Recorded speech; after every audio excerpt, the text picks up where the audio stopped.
bersama dalam keluarga. Berbagi kasih, saling peduli dan menyayangi. Sempurnakan ilmu kasih untuk keluarga masa depan.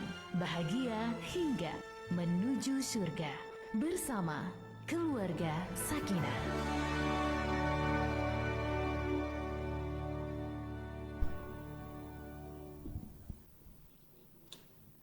Assalamualaikum warahmatullahi wabarakatuh dan selamat sore saudara pendengar Radio Republik Indonesia Mamuju. Senang sekali sore hari ini kembali menjumpai Anda dalam program Bicara Keluarga edisi hari Rabu tanggal 22 Oktober 2025. Keluarga Sakinah menyambung kembali tema pokok kami, tarbiyah dalam rumah tangga, kali ini di bagian ke-15, menumbuhkan karakter bijaksana yang berkeadilan. Dan sore hari ini kembali dengan narasumber kami sebagai pembimbing acara juga, Al-Ustadz Dr. Furqan Mawardi MPI, yang dimana akan menemani kita hingga pukul 17 waktu Indonesia Tengah. Saya juga Hijrah Mawi menemani Anda kembali di Keluarga Sakinah kali ini, dan kami mengundang Anda untuk bergabung bersama kami sebentar ya di program acara kami untuk layanan telepon dan via pesan di 0822 96 090996 dan 0426 2322 443. Kita langsung menyapa narasumber kita, Al-Ustadz Dr. Furqan Mawardi MPI. Assalamualaikum, selamat sore Ustadz. Waalaikumsalam warahmatullahi wabarakatuh. Kabar sehat? Alhamdulillah sehat walafiat. Alhamdulillah. Ini waspada ya, soalnya sepertinya sudah mulai musim hujan juga. Iya. Tetap, semoga tetap sehat dan bisa menemani pendengar di Keluarga Sakinah. Ustadz. Amin, amin. Baik, kita masih melanjutkan tema pokok kita ya. Kali ini tarbiyah dalam rumah tangga bagian ke-15. Ya, Ustadz. betul. Oke, untuk efisiensi waktu nampaknya kami persilakan langsung Ustadz untuk pengantar. Alhamdulillahirabbil alamin alladzi anzala as-sakinata fi qulubil mu'minin liyazdadu imanan ma'a imanihim. Allahumma salli ala sayyidina Muhammad wa ala alihi wa sahbihi ajmain, amma ba'd. Pemirsa, pendengar setia Radio Republik Indonesia Mamuju, bil khusus di acara kita, acara setiap Rabu sore jam 4 sampai jam 5 di Keluarga Sakinah, yang terus diperbincangkan karena kita tidak tahu kapan kita gapai sakinah itu. Yang jelas sakinah adalah sebuah cita-cita tertinggi, cita-cita termulia bagi setiap keluarga. Karena sebuah cita-cita maka terus dan harus terus diusahakan. Baik, alhamdulillah Bapak Ibu semua dan saudara-saudaraku semua dimanapun berada, kita sudah masuk ke pembahasan yang sudah cukup jauh ini ya, terkait mengenai menumbuhkan ya, pendidikan tarbiyah dalam menumbuhkan karakter bijaksana yang berkeadilan. Baik, poin berikutnya setelah kita bahas pekan lalu ya, 2 pekan lalu karena pekan lalu pamit ya, yakni teladan lebih kuat dari nasihat. Hari ini kita bahas karakter yang mampu menumbuhkan karakter di dalam keluarga adalah dengan latihan pengendalian diri. Latihan pengendalian diri. Ya. Hadirin para pemirsa pendengar RRI yang dimuliakan Allah, ini salah satu sifatnya orang bertakwa itu kemampuan dia mengendalikan dirinya. Ya. Wal kadhiminal ghaidhah. Ya. Orang-orang yang menahan amarahnya. Ya. Jadi cirinya orang bertakwa itu salah satunya adalah wal kadhiminal ghaidhah ya, di surah Al-Imran ayat 134 ya, wal afin anin nas ya, itu kan cirinya bertakwa itu. Orang-orang yang mampu menahan, mengendalikan dirinya, dan wal afina anin nas ya, memaafkan. Jadi bukan minta maaf tapi memberi maaf ya, memaafkan, wal afina anin nas.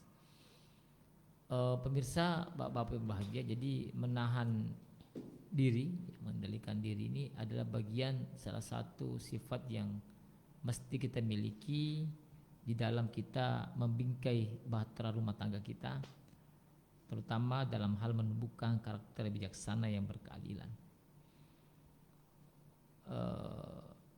Marah, ya, emosi ini memang adalah bawaan manusia. Ya. Kita punya potensi semua untuk bisa marah. Kita punya potensi untuk emosi. Apalagi kalau posisi kita mendukung untuk itu. Ya. Berpeluang mana? Baik jerak yang bisa marah, bos atau anak buah? Bos sih biasanya. Ya kan? Ya. Ya. Kalau anak buah biasanya nahan-nahan marah gitu. Jadi Ya. jadi kita semua itu punya Bawaan ya. bawaan peluang untuk bisa menjadi orang pemarah, bisa juga orang pendiam. Bisa kita orang yang meledak-ledak, bisa juga orang sabar. Jadi karena potensi ini ada semua di dalam diri kita. Tergantung bagaimana pupuknya. Bagaimana mengolahnya? Ya, pupuknya. Ya. Pupuknya. Iya. Fa'alhamaha fujuraha wa taqwaha. Orang punya peluang semua itu Allah berikan fujur dan takwa. Ya. Kalau fujurnya yang subur dipupuk terus, maka fujurnya yang akan mendominasi dirinya. Demikian sebaliknya, kalau takwanya yang subur, maka takwanya mendominasi. Inilah pentingnya lingkungan, pentingnya keluarga, pentingnya sahabat, pentingnya dukungan, lingkungan semuanya, baik di sekolah, di lingkungan keluarga maupun lingkungan masyarakat. Jadi menahan amarah ini, mengendalikan diri, bagian salah satu nasihat yang dinasihatkan oleh Rasulullah kepada sahabat. Ada sahabat datang kepada Rasulullah, "Ausini ya Rasulullah, ya, berikan saya nasihat ya Rasulullah, di mana nasihat ini nanti menjadikan saya dicintai oleh Allah dan dicintai oleh Allah dan dicintai oleh manusia." Ya. Saya dicintai oleh Allah, dicintai manusia. Nabi menjawab, "La taqdab." Jangan marah. Jangan. Apa bahasa memujunya jangan marah, Bajar? Datau macai. Datau macai ya. Bahasa sopannya sih itu, Ustaz. Ya, datau macai ya. Ya, kalau bahasa agak tidak agak sedikit tidak sopan gitu. Dako gitu ya. Dako. Ada kata ko.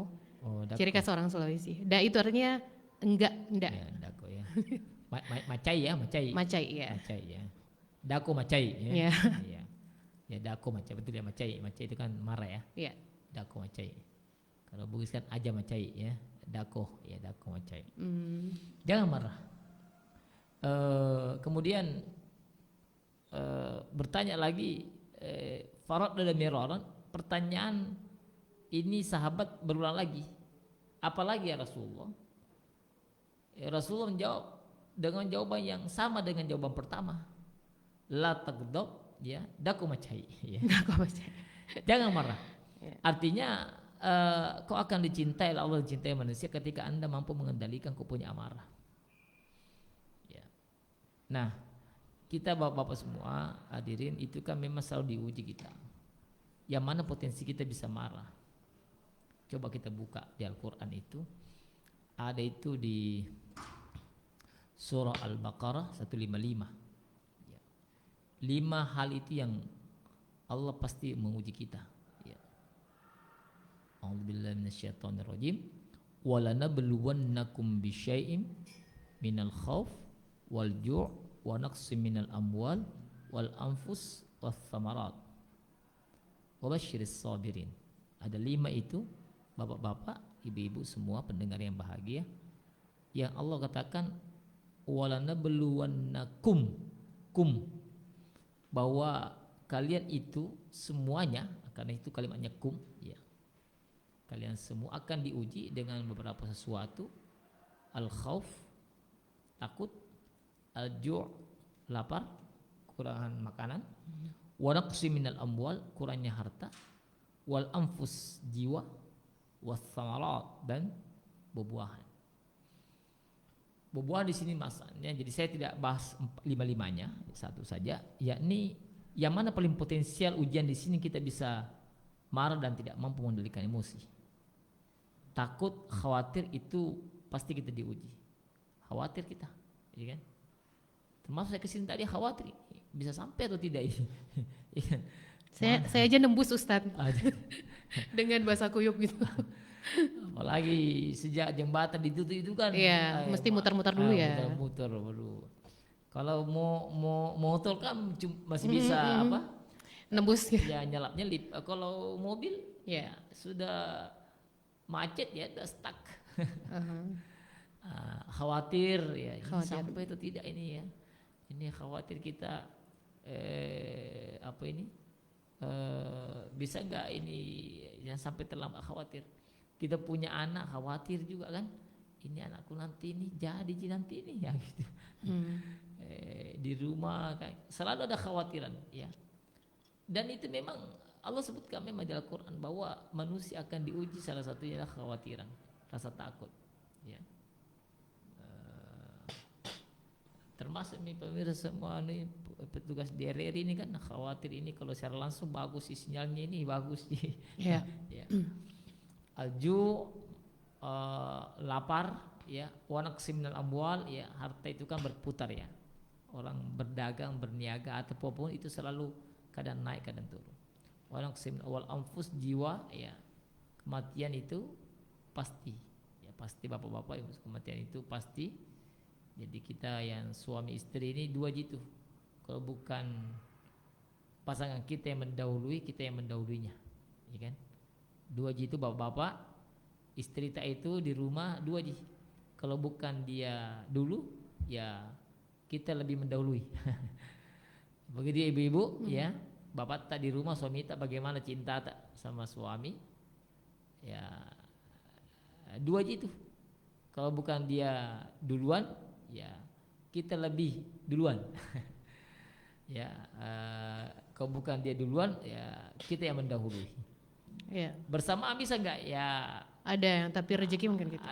Ya. Kalau bersamaan ya kemungkinan ada ya, mungkin sama-sama kecelakaan atau sama-sama memang ajalnya.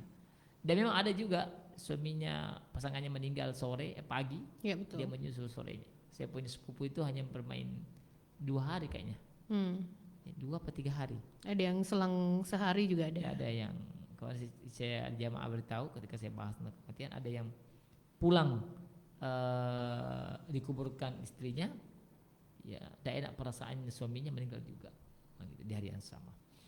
Tapi ala kulli hal semuanya kita yakini bahwa itu akan ujian. Nah, yang wasamarat ini yang saya mau garis bawahi bahwa di sini di terjemahannya Al-Quran itu kan as-samarat itu buah-buahan. Ya, tentu itu pemahamannya, maknanya yang eksplisit kita lihat bahwa di situ ada proses. Proses ya. Proses apa? Bahwa kita terkadang menanam, sudah ditanam, kemudian kita sudah rawat dengan baik, kita sudah pupuk, ya, sudah diberi macam-macam obat supaya dia tumbuh, dan alhamdulillah dia berkembang dengan baik dan berbuah. Tapi begitu mau dipanen, dimakan oleh tikus, ya. Begitu kita mau panen, dicuri orang. Ada kekecewaan dalam proses. Potensi di situ orang bisa kecewa dan bisa marah. Ya, sama dengan kita ini mengikuti proses untuk menjadi sesuatu misalnya, ya, mau jadi PNS misalnya, atau menjadi penyiar misalnya, atau menjadi dosen misalnya. Kita sudah memenuhi persyaratannya. Pertama persyaratan administratifnya, iya kan? Kelengkapan administratif kita lolos, ya, ijazahnya, kualifikasinya, prodinya, jurusannya misalnya kan, atau jurusannya yang kita mau datangi.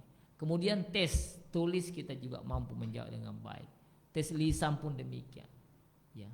Tetapi di akhirnya finishingnya, ya, yang jelas-jelas angka dan nilai kita lah yang tertinggi. Namun, ya, prosesnya, finishing akhirnya bukan nama kita keluar, ya. Itu ujian seperti wasamarat tadi itu. Artinya dari awal, dari menanam kemudian dia memelihara, menjaga, begitu panen bukan dia nikmati hasilnya. Jadi makan burung, dicuri orang, itu kan. Itu maknanya ujian wasamarat itu. Sama juga. Jadi kita yang ikut ujian, memenuhi persyaratan, memenuhi kualifikasi, begitu sudah pantohir, ya, karena tidak ada kengnya, kurawannya, ya kan. Ya seharusnya kita yang keluar nama mata, ya misalnya yang terima cuma 2, ya kita yang tertinggi, tapi ternyata tadi itu orang lain yang ambil. Woi di situ potensi marah, emosi, kecewa sangat tinggi. Nah, itu maknanya wasamarat itu. Ya. Ya. Artinya kita yang mengikuti proses awal, tetapi tidak sesuai dengan harapan, ya. Jadi kenyataan tidak sesuai dengan harapan. Nah, tapi apa kata Allah? Wabasyiris sabirin. Wahai Muhammad, orang-orang yang diuji tadi itu 5-5-nya atau salah satu darinya, sampaikan bahwa itu gembira, berita gembira dengan itu. Ya. Baik, Ibu Hijrah, kita kehilangan orang tercinta. Ya, kata Nabi, kata Al-Quran, wahai Muhammad, wabasyiris sabirin, sampaikan orang-orang itu untuk bergembira dengan kesabarannya itu. Jadi kalau kita mendapatkan berita duka kemudian disuruh bergembira, kan ini kayak paradoks, bertentangan. Kalau berita baik kemudian kita bergembira, itu wajar. Ya. Semua penyiar, ya, yang sudah berdedikasi di atas berapa tahun nih? 10 ada? Lebih dari 10 tahun. 10 tahun, ya. Umroh semua yang berdedikasi, penyiar di RRI, ya, sudah lebih 10 tahun. Ini kebijakannya Prabowo, ya, melalui menterinya, ya, Menteri Komunikasi, ya, umroh gratis. Bergembira Pak Hijrah? Iya, gembira. Kan gratis Ustaz. Gratis ya gitu kan. Anugerah, ya. Anu gratis. Ya, semua bapak-bapak, ya, yang sudah berumah tangga, ya kan, ya, utuh rumah tangganya di atas 30 tahun, ya kan, dapat umroh gratis, ya kan. Dari menteri menteri perlindungan anak atau menteri atau diundang dari. Jadi berita baik itu kemudian kita bergembira, itu wajar saja, ya kan. Lolos P3K bergembira. Tapi ini sesuatu yang tidak enak. Tapi kata Al-Quran suruh Muhammad, wahai Muhammad, wabasyiris sabirin, sampaikan berita gembira itu. Kan ini berat ini. Jadi kemarin yang telah musibah itu mencoba mengkaji ayat ini. Waduh, gimana ini memahaminya ini? Maksudnya Allah ini, ya kan? Diperintahkan Muhammad untuk bersabar itu. Apa di situ yang di 156 itu anunya? Ya. Alladzina wabasyiris alladzina idza asabatuhum musibah qalu, ya. Alladzina, orang-orang yang digolongkan memang bahwa yang terkena di musibah ini yang bisa bergembira itu adalah alladzina, adalah orang-orang yang idza asabatuhum musibah, ketika mendapatkan musibah 5-5-nya ini atau salah satunya, dia langsung pasrahnya luar biasa. Apa pasrahnya? Inna lillahi wa inna ilaihi. Semuanya ini sebenarnya bukan punya aku, bukan keinginanku, saya hanya menjalani, ya, Allah yang penentu, ya kan? Ya, jadi memang saya yang pas dapatnya ini, tapi ya saya cuma hanya menjalani proses, hasilnya Allah menentukan. Dan Allah menciptakan manusia terbaik, ciptanya terbaik, tidak mungkin dia tidak memberikan yang terbaik. Gitu. Ini kelasnya wabasyiris sabirin ini, ya kan? Berat Ustaz. Berat ini. Inna lillahi wa inna ilaihi raji'unnya ini yang kelasnya berat. Makanya alladzina, orang-orang yang siapa itu? Ya. Orang-orang yang punya, yang hanya digolongkan itu. Ya, orang-orang yang, kalau tadi kan semuanya, kalian semua akan diberi ujian itu, tapi yang mampu inna lillahi wa inna ilaihi raji'un itu hanya golongannya orang-orang tertentu. Siapa itu? Alladzina, orang yang, artinya ada orang yang, ada orang yang tidak yang, gitu. Baik. Kalau dikasih musibah itu kita yang berproses, tapi mengatakan begitu bukan kita yang mendapatkan, dia bilang enggak, memang saya cuma jalani prosesnya. Ya, dia yang terbaik itu, bukan saya. Wah, itu kamu berat itu. kita yang layak, yang kita yang pas, gitu kan? Bukan kita. Dan orang beriman ini berarti dengan kalimat itu dia tidak pernah bersuudzon dengan takdir Allah. Meskipun berat Pak. Makanya rukun iman itu kan, dari 6 rukun iman itu kan, yang paling berat kita jalani adalah iman kepada qada, ya. Iman kepada ketentuan, ya. Takdirnya Allah itulah iman yang paling berat itu, ya. Kita menerima dengan ikhlas takdir Allah itu, ya. Jadi Bapak Ibu, termasuk kita tarik dalam kajian kita dalam rumah tangga itu, ya. Kemampuan untuk senantiasa mengendalikan diri bahwa siapa pasangan kita sebenarnya ini, iya. Iya ibu, pasangan kita itu adalah manusia, bukan malaikat. Jadi kalau suami tak itu Bu banyak salahnya, ya, apalagi banyak lupanya, apalagi mereka sudah tua, iya kan? Ya dimaklumi, ya kan? Karena manusia. Dia usah marah-marah, ya. Karena suami tak bukan malaikat, dia bukan Jibril. Ya kalau mau kita menikah dengan malaikat Jibril, tidak ada salahnya itu. Iya, ya. Oke. Karena malaikat tidak ada salahnya. Iya, ya. betul. Kan di surah At-Tahriyah 6 itu ya. Ku anfusakum wa ahlikum nar wa quduhan nas wal jar 'alaiha malaikatun giladun la ya'sunallaha ma amarahum wa yaf'aluna ma yu'marun. Dia tidak pernah bermaksiat kepada Allah, tidak pernah melawan, tidak pernah apa, dia taat terus itu. Nah itu kalau malaikat. Iya. Jadi kalau ibu mau punya suami yang sempurna, tidak ada salahnya, iya. ya kan, taat terus, ya kan. Kayaknya sama malaikat. Sama malaikat aja. Dapatnya di mana gitu? Begitu ya sebaliknya, ya kan. Iya. Bapak yang punya istri yang mau punya istri yang taat, ya. Tidak marah, tidak ngomelan, ya kan? Ya cari malaikat, ya menikah dengan malaikat, nah, itu pasti taat itu, ya. Atau sekalian kalau mau yang cari tidak ada tidak ada ngomong-ngomongnya, ya, jadi nggak bisa bicara. Patung dong itu sebenarnya. Maksud saya ini makna kita wal kadhiminal ghaidha, bahwa kita harus memahami filosofi dasar apa makna wal kadhiminal ghaidha ini. Artinya kita mampu menahan sebenarnya. Kenapa? Ada potensi yang sebenarnya kita tidak perlu mengeluarkan energi banyak karena kita memahami, ya, memahami konsep yang saya sampaikan tadi. Iya. Ya, konsep bahwa ya ini yang Allah berikan. Iya. Ya.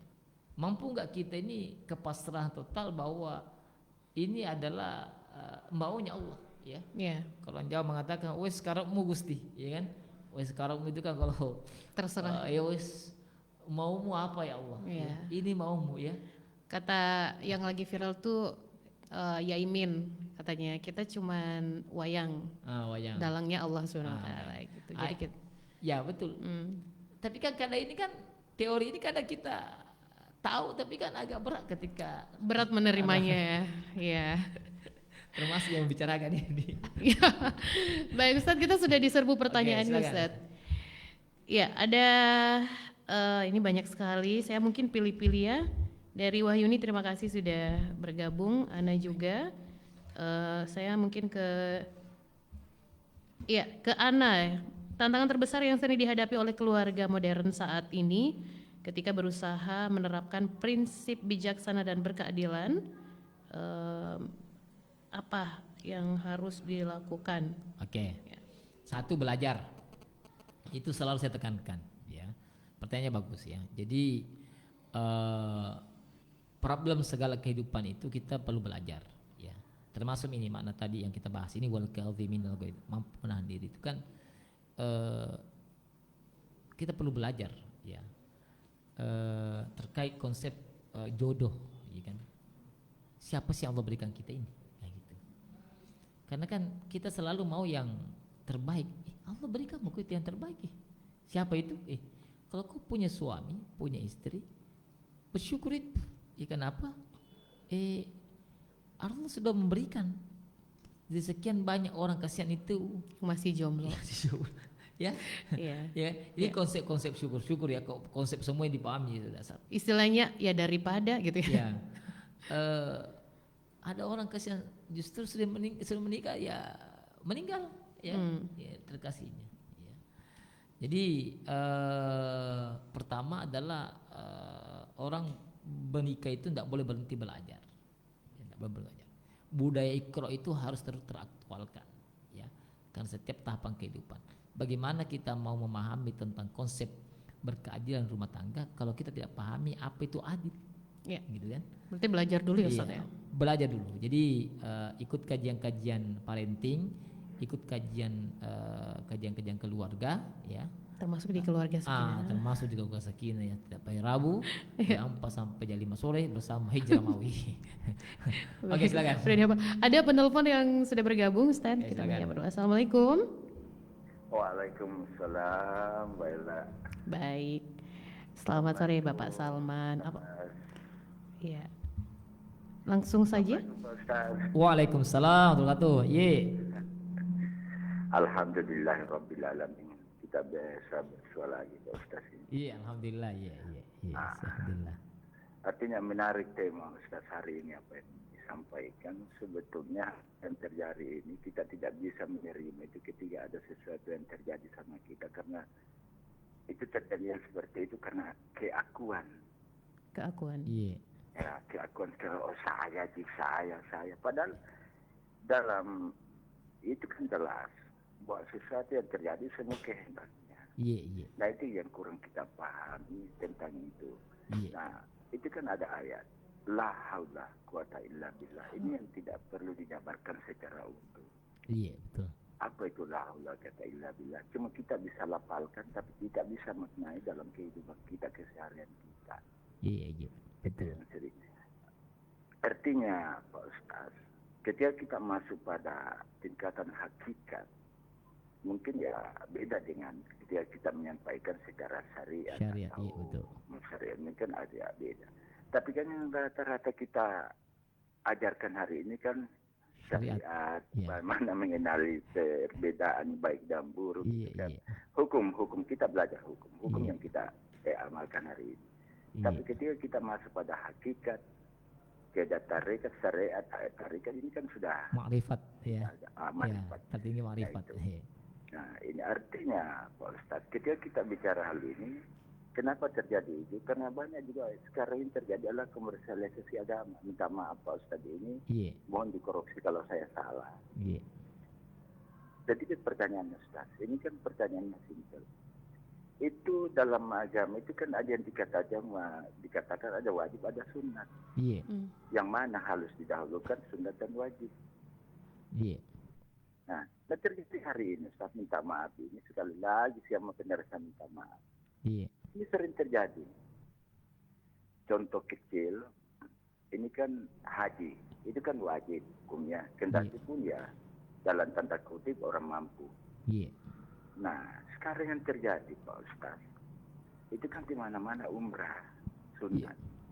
Nah, itu kan sunat, saya minta maaf ini. Iya. Nah, kita sudah laksanakan sunat sementara wajibnya kita belum laksanakan. Iya. Coba, kita tolong Ustaz, tolong dijabarkan sedikit bagaimana.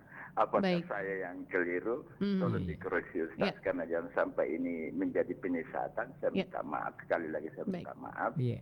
Karena itu terkadang yang terjadi hari ini seperti itu. Iya, baik. Di mana-mana akhirnya masuk ke rumah-rumah.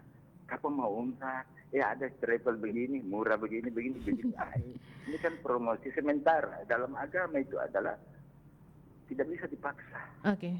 Baik. Harus muncul dari niat yang baik, niat yang tulus setiap individu, pribadi-pribadi. Iya. Nah itu. Oke, jadi baik. akan dikatakan hakul yakin, ainul yakin. Iya. Baik, Pak Salman. Iya, Iya.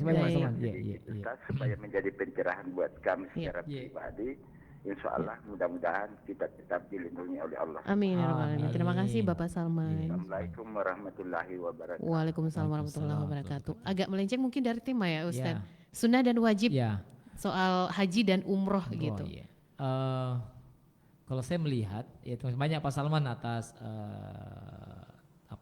pertanyaannya dan nasihatnya juga sebenarnya. Beliau yang Pak Salman kebetulan menasihati juga. Jadi kalau saya lihat bukan di bawah orang tidak mau yang wajib, cuma lamanya cuma nunggu itu. Iya, tapi sebenarnya haji itu apakah benar wajib? Karena yang saya tahu bahwa wajib bagi yang mampu begitu. Ya. Jadi mampu ini kan sekarang bertambah bertambah, Kategorinya. ya poinnya. Poinnya ya. Dulu kan cuma 2, Mm-mm. mampu fisik dan mampu biaya.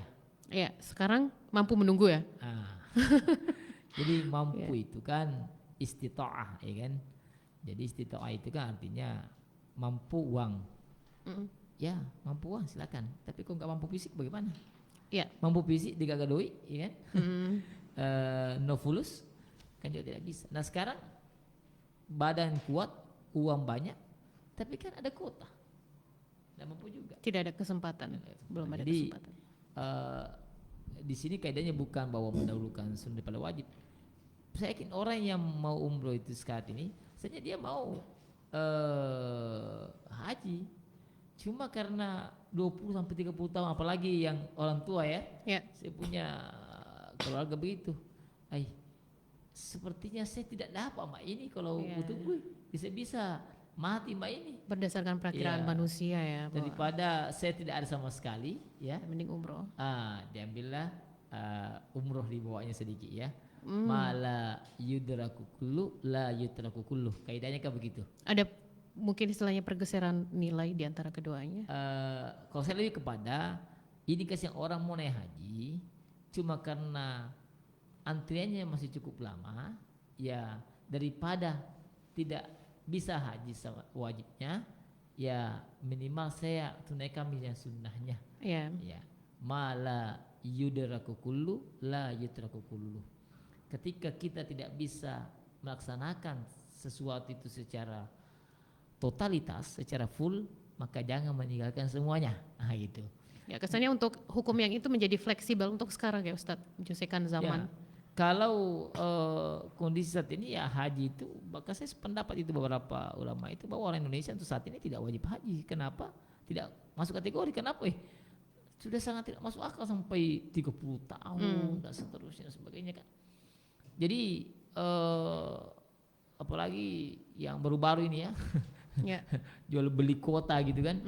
Jadi yang kedua yang paling kita mungkin disoroti Pak Salman adalah orang yang berhaji berkali-kali dan umroh berkali-kali, sementara tetangganya masih kesulitan. Nah ini Pak Salman.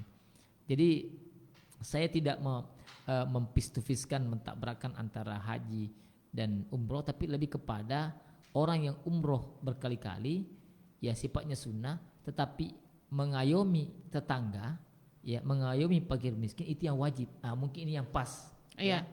Bukan tadi ini mendahulukan sunnahnya kepada belumpi wajib, hajinya belumpi wajib karena mau haji cuma kan waktunya yang tidak memungkinkan. Sementara umroh kan bisa setiap saat.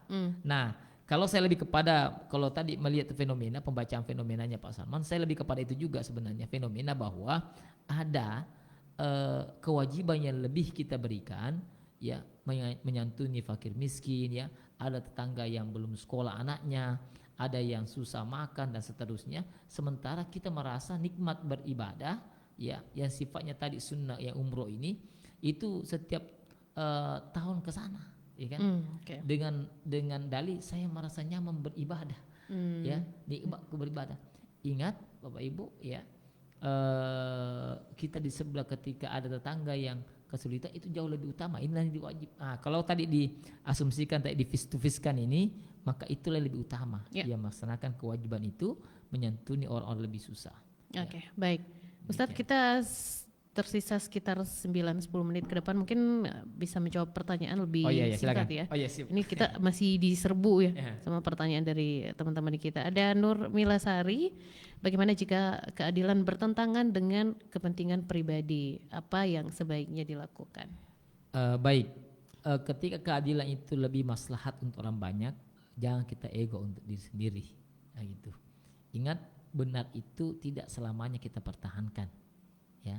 Ingat, benar itu tidak selamanya dipertahankan. Contoh paling kecil, ya. Begini mobilnya, toh. Kita yang sudah jalur benar, ya. Ada bus, ya, atau ada mobil mungkin lampu merah mungkin yang udah. Yang paling sering itu begini, Pak. Kita dari arah benar, toh. kiri, Ya. kiri juga. Oh iya. Ada bus, dia ambil jalur kita. Dia salah, kita benar. Mm-mm. Kita naik mempertahankan kebenaran. Benar gak kita? Mempertahankan kebenaran dan mempertaruhkan nyawa jadinya ya. Kira-kira ketika kita selalu mengatakan saya benar dan di sini, apa yang terjadi kira-kira? Iya, mempertaruhkan nyawa tadi itu. Maka terkadang kita itu, ya, meskipun benar, kadang perlu ngalah. Ngalah ke kanan lagi supaya busnya tadi lewat. Mungkin kasih ini tadi busnya ini, ya, atau Tergesa-gesa, tergesa-gesa, memburu setoran, atau mobil ini tadi kasih mungkin ada bawa orang sakit dan sebagainya, ya kan? Terkadang tadi kebenaran yang kita anggap benar, terkadang kita perlu mengalah demi kebaikan orang banyak. Ya, demi kebaikan ya. Kebaikan. Bukan untuk demi keegoan mungkin ya. Jadi itu tadi saya katakan ya. Tidak semuanya keegoan kebenaran kita perlu kita pertahankan terus-menerus. Ada waktu tertentu. Iya. Maka lihatlah konteksnya. Oke, baik. Ada Darwan, terima kasih untuk pertanyaannya. Mungkin sudah dijawab juga di pertemuan sebelumnya. Saya ke Naila Zahra. Bagaimana cara Anda mengembangkan kemampuan berpikir kritis dan analitis dalam mengambil keputusan, serta apa peran empati dan toleransi dalam membangun hubungan yang harmonis? Baik, ini perlu mengolah ya. Jadi empati itu kan rasa ya. Dan itu perlu dilatih ya. Jadi memiliki rasa empati, memiliki rasa kepedulian itu perlu diolah. Anak-anak yang terbiasa diajarkan sama anaknya, sama orang tuanya itu memberi, dilatih sejak kecil dia diajarkan untuk mengasihi, itu dia akan tumbuh menjadi orang yang suka memberi, mengasihi dan memberikan kepedulian kepada orang sekitarnya. Demikian sebaliknya, anak yang dididik ya tidak dengan kepedulian, tidak dengan kebersamaan, tidak diajari untuk dia berinteraksi dengan sosial, maka dia tumbuh akan menjadi anak yang penuh ego, tidak memiliki rasa empat dan simpati. Jadi kalau jawabannya adalah perlu ada latihan untuk merasakan rasa. Melatih rasa ya? Nah, melatih rasa. Melatih rasa. Baik. Selanjutnya M. Anugrah, Ustadz, bagaimana menjelaskan perintah jihad dalam konteks modern, terutama ketika sering dikaitkan dengan tindakan kekerasan atau terorisme? Apakah ini dijawab?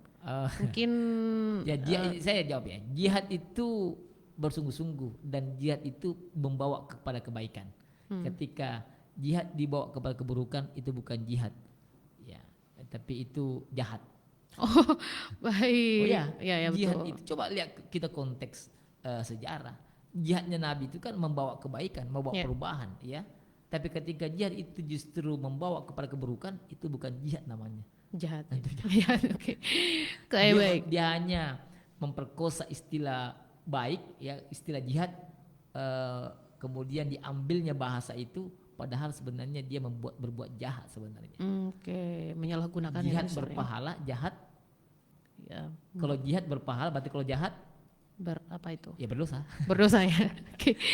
Oke, baik, ada M. Anugrah. Tadi saya ke Devi mungkin sudah dijawab ya pertanyaannya di pekan-pekan sebelumnya, peran suami istri dalam membentuk keluarga sakinah. Terima kasih untuk Devi. Untuk Intan Amelia, apa peran etika dalam membentuk karakter bijaksana yang berkeadilan? Bagaimana Anda mengintegrasikan prinsip-prinsip etika dalam kehidupan sehari-hari dan pengambilan keputusan? Baik, perlu dipahami ya. Jadi akhlak, etika, moral itu beda. Ya. Kalau akhlak itu dia sudah turunannya, sumbernya Al-Quran, hadis ya, jelas. Bisa Dia dibentuk. Kebenarannya dia mutlak. Oke. Itu akhlak ya. Akhlak.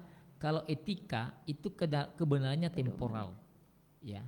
Orang yang berakhlak belum tentu beretika. Ya. Orang yang berakhlak pasti beretika. Orang yang beretika belum tentu berakhlak. Ya. Jadi kalau akhlak itu mutlak kebenarannya. Mutlak. Etika itu temporal. Ya.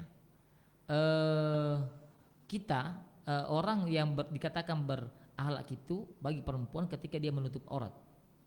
Ya. Dimanapun dia, mau Sabang sampai Merauke, konsep agama kita perempuan yang berakhlak itu dia menuntut orang yang dengan baik. Ya. Tetapi ada kondisi tertentu, tempat-tempat tertentu, etnis tertentu, suku tertentu, dia pakaiannya cukup pakai kemben saja. Dan itu dianggap beretika, ya, di tempat tersebut, ya.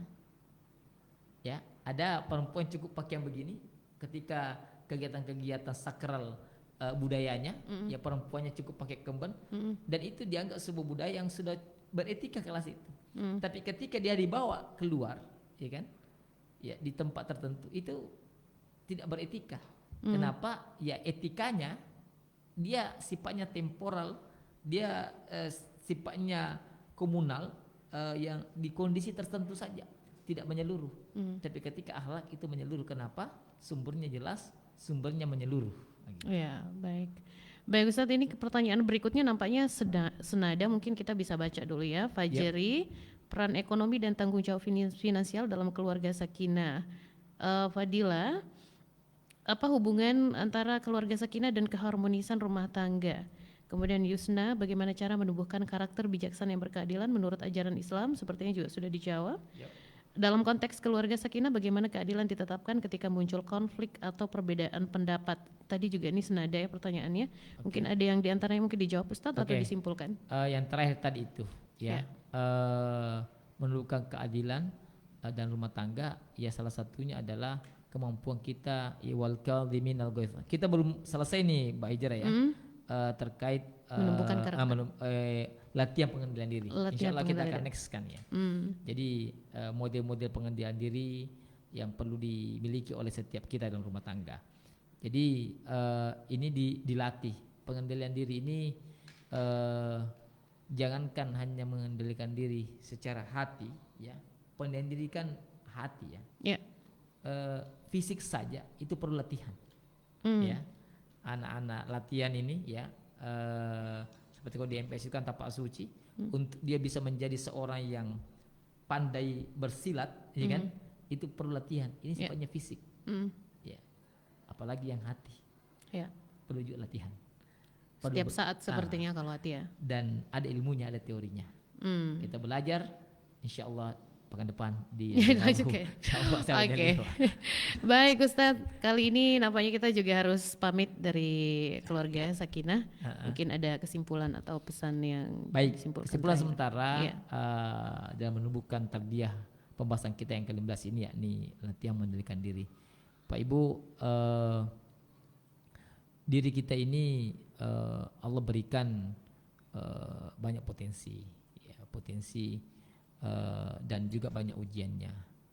Nah, salah satu yang bisa menyelamatkan diri kita adalah ketika kemampuan kita untuk mengendalikan diri. Karena ketika kita tidak mampu, hanya penyesalan, ya. Teriakan di Al-Quran itu banyaknya di akhir adalah kalimat-kalimat teriakan penuh penyesalan. Dan efek terbesar orang yang tidak mampu mengendalikan diri adalah ketika menghadapi masalah, dia tidak mampu mengendalikan diri, yang efeknya hanya penyesalan, dan tentu itu kita tidak menginginkan. Bagaimana berikutnya, konsep seperti apa lagi yang kita tumbuhkan dalam pengendalian diri dalam lingkungan keluarga, menumbuhkan karakter yang berkeadilan, kita lanjutkan insya Allah di Rabu pekan depan. Demikian mungkin. Baik, terima kasih Ustaz untuk kesempatannya sore hari ini. Pendengar juga terima kasih telah bersama kami di Keluarga Sakinah, Tarbiyah dalam Rumah Tangga bagian ke-5, menumbuhkan karakter bijaksana. 15. Bagian ke-15 ya, menumbuhkan karakter bijaksana yang berkeadilan. Semoga dapat memberikan manfaat bagi Anda semua, menambah wawasan bagaimana mendidik anak dan juga bagaimana berinteraksi lebih baik di lingkungan keluarga dan lingkungan sekitar. Saya Hijrah Mawi bersama dengan narasumber kami Al-Ustadz Dr. Furqan Mawardi MPI, pamit undur diri. Assalamualaikum warahmatullahi wabarakatuh. Waalaikumsalam warahmatullahi wabarakatuh. Masih bersama kami. Pro 1